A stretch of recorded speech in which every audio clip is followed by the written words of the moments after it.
Hello and welcome to Circle Up. Before you start with Circle Up, I wanted to give you a quick tour of the app. So this is the screen that you will see as soon as you click that Mark as Complete button at the bottom of this video. So let's go ahead and create a class. I will click this button. Here you can name your class whatever you would like. You can name it Mr. Gibson's fourth grade math.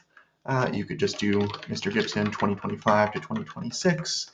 You could do just math if you wanted. It's up to you what you want students to see on your side and which data you want to keep separate from each other. So maybe you want to see separate data for math and English, in which case you would want to make two separate classes for that.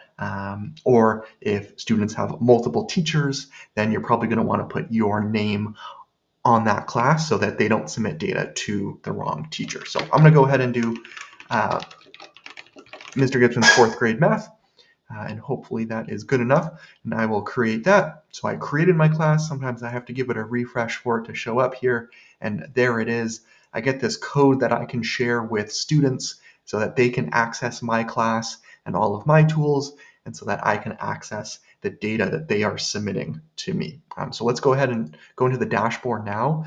So this is where data would show up if I received data from students.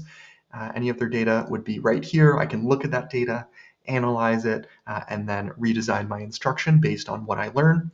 The other thing I can do in my dashboard here is that I can change which tools students have access to. So the basic emotion circle, I can enable and disable that.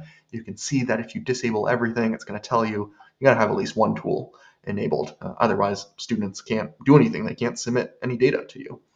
So I might start the year with Reflection Tool version 1, and then as the year goes on, I might add the goal meter, and then I can upgrade Reflection Tool so that students have access to more features there.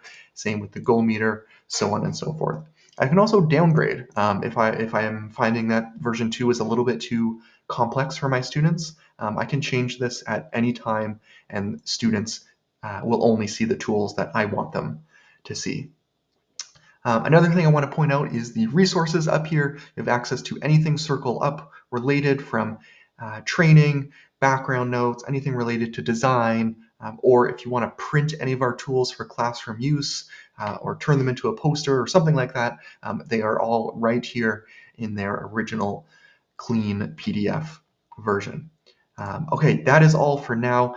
If you have any feedback at all for us, bugs, improvements, please go ahead and send us an email by clicking this email Circle Up feedback button. We would love to hear from you, and we hope you enjoy Circle Up.